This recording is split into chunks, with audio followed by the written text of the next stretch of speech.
Sa number 6, duha patay sa pagbungguanay sa motor kag truck sa San Jose, Negros Oriental.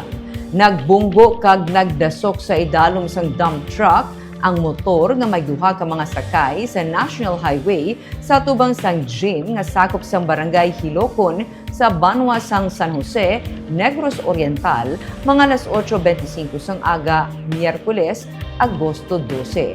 Nalapakan ang 25 anyos nga driver samtang nagtabog ang angkas sini. Pareho nga nagtaliwan ang duha.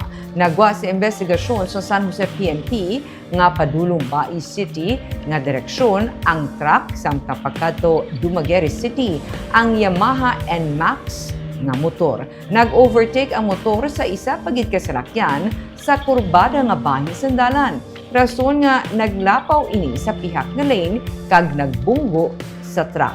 Nagsungka sa San Jose PNP ang 26 anyos nga driver sang truck.